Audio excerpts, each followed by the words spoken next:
0 to 60 can define a performance car, but it's the fastest 60 to 0 that's the aim of Terox brakes. From road cars to race cars, circuits, special stages, or the autostrada, nothing reduces speed like Terox brakes. Italy gave the world the art of Da Vinci and Michelangelo. Terox has given drivers the art of stopping. For more information and to acquire your own masterpiece, visit terox.co.uk.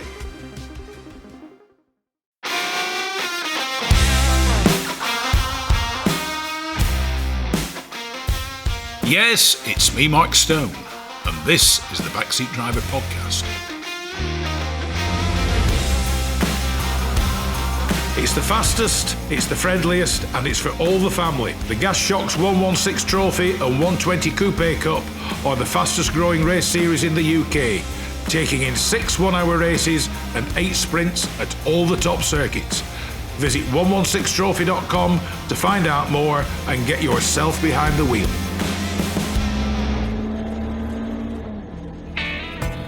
From a pot of tea to TT motorbikes. From a classic English breakfast to a full serving of classic cars. Bridge House Tea Rooms is the Northwest premier classic car meeting location for cars, bikes, tractors and owners clubs. So no matter what your automotive appetite might be, visit Bridge House Farm Tea Rooms on their Facebook page or call John and Alicia on 07980 444 221 for show details and to reserve your own table and parking space. I'd like to reintroduce to the Backseat Driver a chap who was on a few years ago. It was actually at the start of what I refer to as the house arrest. The one, the only, John Saltinstall. John, welcome to the Backseat Driver radio show. Thank you, Mark. Lovely to be back here. Now, John is an author. I don't think you set out to be an author, but you are now an author, a very, very successful one, who, as when we first chatted, you just finished writing Niki Lauda's biography. Very unfortunate for you and both you and yourself and Niki. Niki passed away, so you couldn't do anything with him, for want of a better term. Now you've just finished what has got to be one of the rarest books going, given the driver. You've just finished the Jackie Ickx Authorised Competition History. How did you get into all that? How did a man from the world of finance get into the world of writing about racing drivers? Yeah, it's completely bizarre, isn't it? And it does feel very surreal, and I've still got a bit of imposter syndrome going on about it. But go on, then. Who did write them? No, I'm just waiting for somebody to come along and tap me on the shoulder and say, "All right, you've had your fun now, clear off." Yeah. But no, it's the Lauda book wasn't the first book I'd actually tried to write. I'd done two attempts at writing books previously. First, when I was about 20 years old, I was doing a book about the immediate pre-war period when Hitler was funding the Mercedes-Benz and auto unions, and I got quite a long way with a manuscript for that. And then a fella called Chris Dixon came along and wrote one of the best motorsport books I've ever read, called Racing the Silver Arrows, which was the book I wanted to write. And I thought, just put this one on the shelf, and that's how it's done properly. It's a fabulous book. Then probably about 30 years ago, I started doing a book that became too big, which was examining the history and development of every racetrack that had hosted a Formula One Grand Prix. Which will be a sizable list. Oh, yeah. I mean, it was big enough then. I mean, I'd already got 2 volumes of manuscript done by about the late 1990s, at which time we then had this proliferation of tilcodromes and things that didn't really have much history or resonance attached to them. So I parked that one on the shelf. And then... So you've probably written more books that haven't been published than have been published. I could probably write 5 books out of just the circuits book, because I've got some fabulous stories from interviewing people. A lot of them are now dead, sadly, but, you know, some amazing characters, people like Smokey Asperg, who used to run Anderstorp, or Les Richter, who used to run Riverside, you know, so it was the guys who gave me time, who told me some fabulous stories. But then 2009-10 time, I'd already been sort of building lots of little models of the cars that Lauda drove, because Lauda was my childhood hero. And it occurred to me that I've got all of these photographs that I'd collected to enable me to build the models, and to try and put them together with some sort of narrative to look at his career in a race-by-race way, in a bit the sort of Sterling Moss All My Races type idea, which it's been done a couple of times, but not about many people. So I then spent about 9 or 10 years doing the Lauda one. Got it all finished just about the time that he popped his clogs.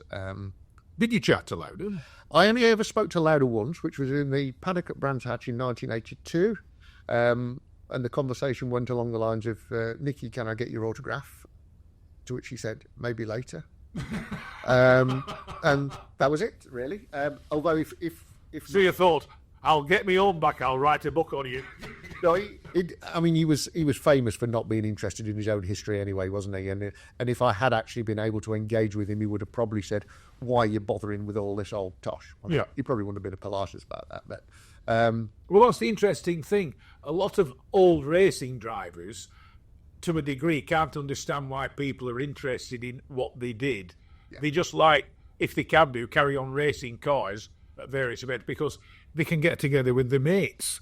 Yeah, I mean, none of them ever really became racing drivers because they wanted to become media celebrities or they wanted people to be writing their life stories. You say they did it because they liked doing what they were doing, and this gave them the facility to do so. In that respect, I mean, Jackie's a bit different. When you ask him why he did it, he said it was all about the winning. Yeah, so it was the winning that enthused it. But there's probably a whole raft of reasons for that. But the writing the Lauda book was never intended to be as the start of something. I'd always had a life ambition of writing a book. Yeah. Well, they always claim there's a book in everybody. But some people, you realise that it's probably one you'd colour in. I might be using that. I'd always thought that if I wrote a book that somebody thought was good enough to publish and somebody else thought was good enough to buy, yeah, then tick that box of life ambitions. That's something I've achieved that I've always wanted to do, move on and go and do other things. And I didn't expect the critical reaction to it that happened, and I didn't expect the award nominations and all that nice sort of stuff. I mean, in many ways, this came after our original interview. I mean, it did, yeah. The Lauda book had literally just come out. Yeah, completely. That all these unintended consequences and lots of sort of media awareness and people saying very nice things about it, which was, as I say, very humbling and very gratifying. And Ebro had obviously done a super job on it. And then Mark Hughes, the wonderful Mark Hughes, editorial director at Ebro, turned around and said, "Well, what are you going to do next?" I hadn't really thought about there being a next. Because technically authors, after they've written one book, write another one, don't they? Yeah. It's the generally accepted progression. Yeah, it seems to be the case. Obviously, me green as grass when it comes to the publishing industry. I'd never really thought about it in that way. So we had a couple of conversations, and I said, well, it's got to be somebody who enthuses me, who I'm interested in, who I want to understand more about. It's got to be somebody with an eclectic career, because you don't want to write a book that's got 100. Writing a Schumacher report will be pretty tedious. Well, but from his stint in Le Mans, etc.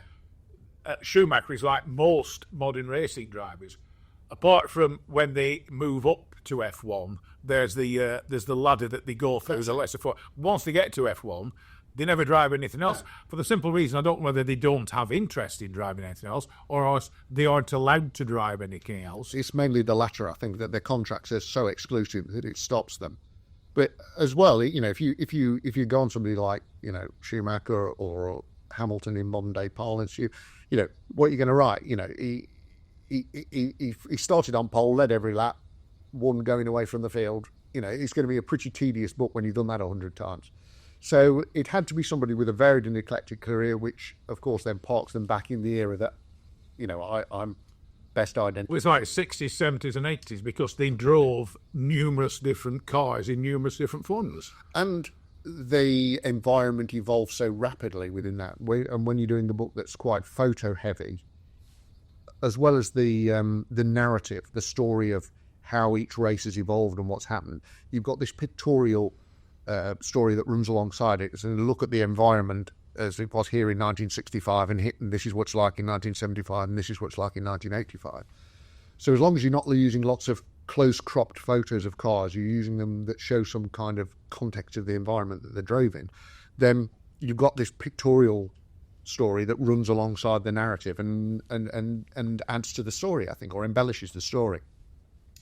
So Mark and I had talked about 3 or 4 names, and obviously it has to be commercially viable for any publisher to do a book that's, has quite an intensive cost about it like this. And we're banding a few around, and Mark says, well, have you ever considered doing my favourite driver? I said, well, who's that then, Mark? He says, Jackie Ickx. So I think, okay, right, let's think about this. Hugely eclectic career, longer career than Lauda, more varied career, certainly. Because most people don't realise he drove Ferrari. Oh, he actually, everybody thinks Ickx and Porsche. Yeah. He did 87 races for Porsche, but he did 104 for Ferrari. Yeah. So he's actually more associated with Ferrari in that sense, but he's definitely... This is right. What did Jackie Ickx drive? The famous one is, he drove the Rothmans Porsche 956s. Certainly for a generation... With Garrick Bell as his teammate. And again, we're going slightly off, but he only actually drove with Bell 8 times. Yeah. And yet they are associated as this fabulous partnership, which they were. They were a phenomenal partnership, and they worked hugely well together. But they actually only drove together 8 times. Yeah. They drove against each other far more times than they drove together. So that's an interesting aside of him, isn't it? But his early career, I knew, was going to be very difficult to do, and he'd had this whole pre-career as a trials rider and as a racing motorcyclist, which was completely unreported. So you think, well, this is going to be very, very difficult. Don't know where I'm going to find the information. It's eclectic. It's going to be hard to find the photographs. Most significantly, he wants nothing to do with any kind of autobiography. Because that was a strange thing. We spoke before we went on air. He's not interested in his past. Not in any way, or shape or form. If you talk to him and ask him about his achievements, within about 30 seconds, he's talking about something that somebody else did or that made it possible, which is very unusual for an elite athlete, because they are monomaniacs by definition, aren't they? And it's a matter of record that for 30-odd years he's refused to do an autobiography. So we kind of set out with that premise that it ticked all the boxes of things that made it difficult, so I absolutely wanted to do it. Because that's the kind of idiot I am. And once I'd started researching it absolutely absorbed me. It was huge fun to research and to get under the skin of, particularly some of the really early career stuff. And I was about... Well, I'd actually completed the draft manuscript before he finally decided that he would talk to me. Yeah. I'd been lobbying him through his elder brother, Pascal, who was absolutely on board with it straight away. As soon as Pascal knew I was doing it, he was a huge adopter and gave me a lot of family photographs and told me people to talk to and whatever. Jackie's old friend, Willy Briard, who's was a Formula V racer, was a touring car racer, a long-standing racer, and actually became a mate of Jackie's riding push bikes with Eddie Merckx. So Willy was lobbying with Jackie. A fella called Dominic Drenot, who runs the official tribute site, which is a very good website. I'd recommend anybody go and have a look at that. And also Jackie's first wife, Catherine. We're all sort of saying to him, you should talk to this guy. We managed to, via Pascal, we got a copy of the Lauda book into Jackie's hands so that he could see that it wasn't going to be a hagiography. It wasn't going to be a hero worship piece. It was going to be a factual travelogue through his racing life, illustrated by photographs of as many of those races as we could find. Yeah. So manuscript was written, went to the publishers. All of a sudden, I got an email from Jackie that said, "Thought you might be interested in this," and it was an extract from the John Barnard book, How to Build a Perfect Car or something like that, and it talked about how McLaren had hired Jackie for the one-off race at the Nürburgring in 1973. It wasn't the whole story, and it wasn't the full truth of the story, but Jackie said, thought you might be interested in this. I believe you have some questions. Yeah. I wait, happy days. So, yeah, I've got about 30, actually. Here they are, if this is okay. And he immediately emailed me back and said, right, we should have a Zoom call. Are you free tomorrow? Yeah. So we had a Zoom call the following day that lasted 2.5, 2 3/4 hours. Yeah. It was absolutely amazing. Answered all my questions, and then and told me some additional stories that I had no idea would be coming. And he then said, so what happens now? I said, well, the process is the publisher will chapter by chapter edit the stuff. They will send it then back to me with any questions, any challenges, any clarifications. I then approve it and we move on to the next chapter. And Jackie says, okay. He says, well, when you get those chapters back from the editor, he says, send them to me. Yeah. And I'll read them and I'll tell you if there's anything that needs adding or anything that's wrong or that I can remember. Yeah. I won't try and change your opinion. I said, well, that's fair enough, Jackie, because there is no opinion in here, because it is literally a factual account. You know, if the contemporary reports said that you did something wrong, then that's what they'll say. Anyway, but so he was fine about all of that. And what I expected then was that he would I would email them to him, he'd read them, and he would email me at some future point saying this, that, the other. Yeah. But what he actually wanted to do was sit on a Zoom call for each one And read them in front of me. All right. And some of them we did face-to-face, Yeah. in person. We met up 3 or 4 times. Some of it we did 30 or 40 hours of Zoom calls, just sort of sat there going through all of this. And the joy of that was that as he was reading it, sometimes you'd see a little smile go across his face, and you think, yeah, there's something coming here. He's got a story. It's reminded him of... It's reminded him of something. And, he said to me, we're only about 3 chapters in, and he said, you know more about me than I do. He says, I've forgotten so much of this. And he's often used that when people have asked him about things. He say, I don't remember. He remembers an awful lot. He really has got a very good memory. But what it was doing was triggering things that he'd forgotten about or hadn't thought about for years and years. Yeah, everybody must ask him the same question millions of times. I mean, he must have been asked about 1969 and Le Mans 1,000,000 times. But I bet nobody's ever asked him about the 1964 Coupe de Spa. Yeah. For Coupe des Alpes, for example. And that I think was the joy of it. Yeah. So as we're going through it, and he's adding these little anecdotes, and then you get to the trust point, don't you, where he'll say, now I'll tell you this, but you can't write it. Yeah. Not because it was salacious, which would have been good fun if it was, but it was more because he has such a sense of propriety that he doesn't like saying things about people who are dead. Yeah. I'll tell you a story that you told me I couldn't write, but I'm not writing this at this fair game. In 1967, his performance at the Nürburgring in 1967 at the German Grand Prix is in folklore. But to recap, he was driving the Formula 2 Matra for Ken Tyrrell, and because the Nürburgring is such a long circuit and the fields in Formula 1 were relatively small at the time, the organisers arranged for a Formula 2 race to run concurrently with a Formula 1 race, and it was all branded as the German Grand Prix. I mean, that was quite a frequent thing at one time. F2 cars and F1 cars circulating together. Absolutely. That technically, they will separate themselves out because of the performance differential. Exactly. A lot of the time, they didn't sort themselves out because the F2 cars were more or less as fast as the F1 cars.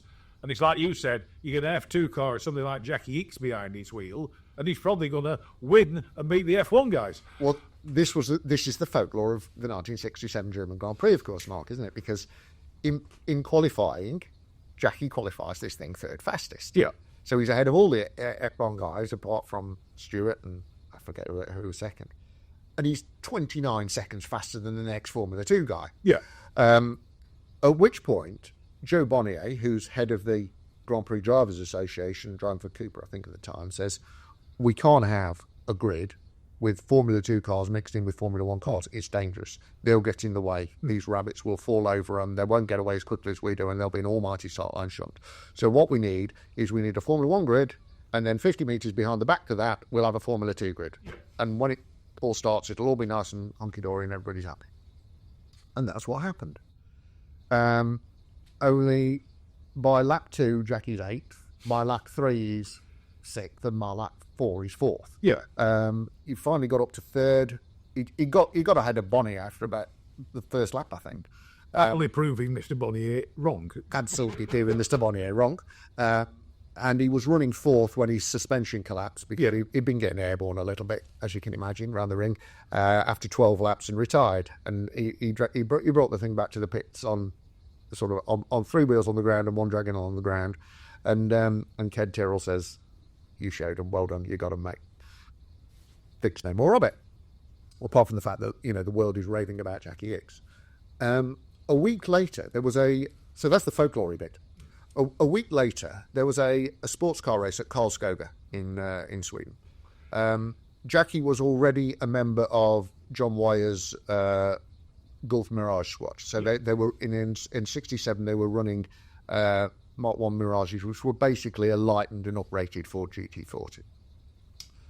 Gulf Sweden had asked Wyer if he would take 2 cars along to run at Karlskoga. And because it was a non-championship race, there was fairly low-key opposition. It was a few Lolas and whatever. And Jackie was to drive the lead car. And because it was in Sweden, they asked if Joe Bonnier could go in the second car. Yeah. So, because Bonnier was Swedish. So that's exactly what happened. And Jackie tells me that before the race, Bonnier came up to him and said, "If you let me win, I'll give you my starting money." Yeah. And Jackie, thinking a week before of what had happened in Germany, said, "Yeah, you're all right." Well, we'll just crack on. So Jackie won the race, going away. And Bonnier had a big scrap with a local driver and eventually finished second. But Jackie says, "You mustn't write this because obviously Joe is not here and he can't tell you his side of the story. But I am telling you, this is what happened." When you sit down to write a book, how do you start it? What's the John Saltinstall method? Once you've decided who, in this case, the first time round, Niki Lauda, second time round, Jackie Ickx. Where do you start? Well, you have to start with what. So what they did, because what you need to do is establish what you don't know. Yeah. So you start off with try and create a chronological list of every race they contested. Yeah. Going to all of the different resources that you know about and the ones that you don't know about to try and find. In England, you've got the British Racing Drivers Club library. Yeah. Are there similar libraries in other countries? The BRDC, as it's affectionately known, is the club for racing drivers to be a member of, and you have to be a serious racing driver before you're even considered to be invited to be a member. Absolutely. By the way, folks, there's people out there who think you can just join the BRDC. No, you can't. Yeah. It is what it says on the tin in many ways. There are some very good, a small number of very good online resources that are very comprehensive in particular fields, but some of them are quite niche. They might deal with only touring cars, they might only deal with sports cars. Then there are other archives. Alan Brown has got a fantastic resource called allracingcars.com, which gives very comprehensive chassis histories. So the idea being that once you start with if you like, a timeline of all the races that they contested, you can then establish what don't I know. Well, do I know what car he drove there, or if I know what car, what chassis number, where did he first get? Compile a great big spreadsheet of all of this. Once you've established what you know, you then start to know what you don't know. Yeah. And how do you work out what you don't know? Some of it is obvious because there are gaps there, and some of it is that, well, there must have been something there, or why was he not at that race? Yeah. But he was there. And that's why the books have both ended up with these sort of nearly races sections at the end that go through all of the things that they were expected to do but didn't, or, wanted to do but didn't for whatever reason. Yeah. I then go through to every magazine, publication, whatever, for those years in question and read through them. Yeah. So you would read Autosport from whenever the guy's career started through to whenever it finished. Because sometimes, as well as the race reports, you're looking for the rumours or the stories or the the pit paddock type story that's going on there. So you do all the British stuff, motoring news, Motorsport, yada yada yada, all through those, and then the same for all the European publications you can get your hands on. If it's somebody like Lauda or Ickx who's raced in Europe, or somebody like Ickx who's had a race history in America, then you go into the American publications as well, and leaning on helpful contacts and friends who've got libraries of that nature that you can work through. Huge bibliographies in both books because I've written everything I can find that's been printed about them. What's interesting is that you find often that reports are conflicting. So you will find that one person says something and another person says something else. Or you will find that the guy at, say, Autosport has seen this part of action and the guy at Motorsport has seen this part of action and the guy at... Which can be down to where they were sat. Absolutely. But you join them all together and you get the whole picture. Yeah. And some of it says, yes, well, that's obviously right because they agree with each other, or, oh, that's what happened further around, but he didn't see it and he did. And you can then build a more comprehensive picture and hopefully create some kind of account that tells what really happened. And if you're lucky enough to get the subject himself engaged with it, he can fill any other gaps that you might have. It's interesting as well that sometimes reports are consistently wrong. You would think that the consensus opinion is the right one, and it isn't always. I mean, I mentioned the 1964 Coupe des Alpes earlier, and that's a case in point. There are 6 or 7 contemporary accounts of the 1964 Coupe des Alpes, which was a tarmac rally in the Alps, amazingly enough from the title. A lot of them are from local newspapers, which I read, and others are from magazines and things. 6 of those reports say that it was Pascal Ickx driving with Julien Villeneuve, who's a Belgian rally driver. Yeah. One of the reports says it was Jackie. The one report that says it's Jackie is the right one. The others are all wrong. All right. So I knew this in the first instance because Pascal, I'd asked Pascal, because I got this conflict in front of me. I'd asked Pascal, and he said, no, it was Jackie. And the reason that it was Jackie was that a couple of weeks before he'd had a big accident at the Coupe de Spa, touring car race, where he'd been caught up in somebody else's accident and had been flipped into a field where he ended up upside down on top of a couple of spectators who shouldn't have been there and killed one of them. Yeah. Which he took very badly, and that's another story. So he hadn't got a car, but he could do with some cockpit time. Pascal had been offered a drive with Villeneuve in the Coupe des Alpes. He said, no, let Jackie do it. So this much I knew, and the other bits I knew from the accounts was that they hadn't finished, that they retired on the second day. So, and I'd also managed to find a photograph, from a Belgian photographer called Maurice Luce, who's got some fantastic archive, who had photographed every car on the starting ramp at the Coupe des Alpes, and had developed the film, but hadn't printed the photos. Oh. So he went and filtered his way through his little box of goodies and came back with one photo of the Ickx Villeneuve Mini on the starting ramps of the Coupe de Spa. Beautiful photograph. So it's in the book. Sent that to Jackie as well because he'd never seen it. Obviously, he was thrilled with that. But he said yes. He said, do you know the story of this race? I said, no, I don't, Jackie. He says, I'd love you to fill me in. And he said, conditions were not good. He says, conditions were not good. He said, but on the second day, on the morning of the second day, the throttles jammed open. So we decided to continue. And Julien has the steering wheel and the gears, and I have the ignition switch. Yeah. And my job is to turn off when we get to corners. He says, and on one corner, I am not quick enough. And we miss the corner. And we go a long way down a mountain, and the car rolls over. And the roof comes in and the windows come in, and we come to a standstill. And I can smell burning. And I said, Julien, get out, we're on fire. And Julien says, Jackie, you are covered in the contents of the ashtray. I have not thought of this story for 40 years. I mean, that's the joy. It's something like that. You know, some no-mark Englishman from the Midlands happens to ask a question about something that he's not thought about for a long time. I mean, something like Jackie Ickx. Once they get to know you and the fact that the end result is going to be a serious thing,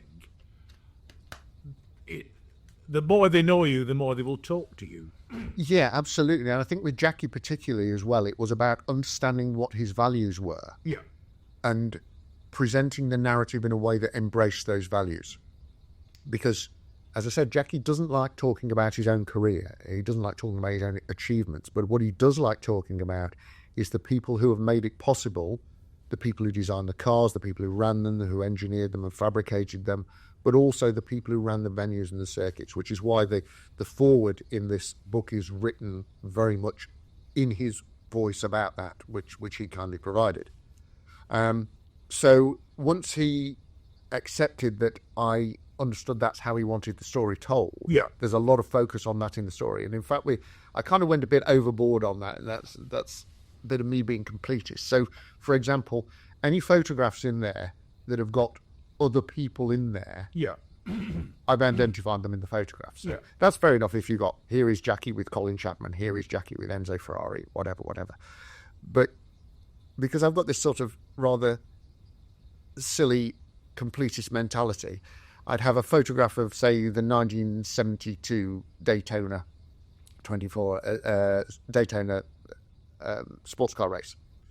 So a refueling stop with lots of people in it.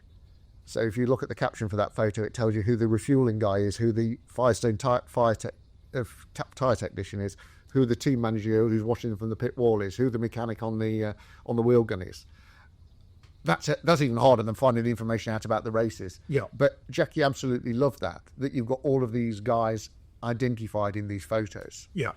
Because that resonates with how he thinks. And it's interesting because when he will say things like, "Oh, I wish I'd shown more appreciation to these people at the time." Yeah.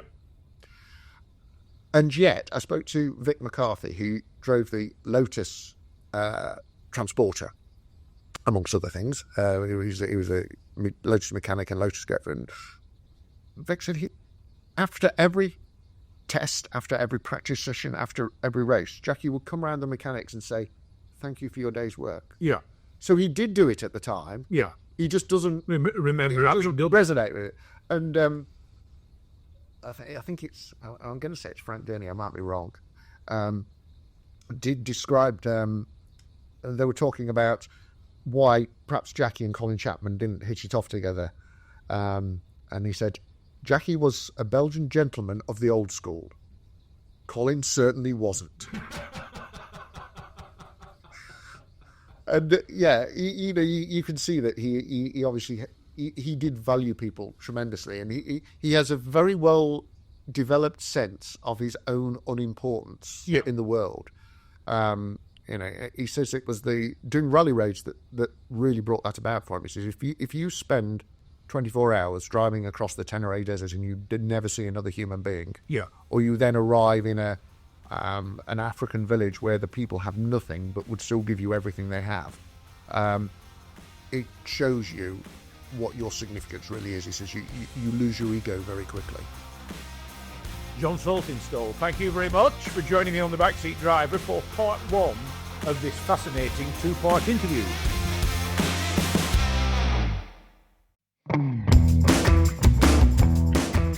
Rarely beaten on price, never beaten on service. Whether it's cars, bikes or commercials, Hodder Tyres are the best in the business. And when it comes to tyre expertise and advice to supplying the correct tyres for your vehicle's specific requirements, nobody comes close to David Lakin and the Hodder Tyres team. So give them a call on 01200 613 192 or visit the website at hoddertyres.co.uk.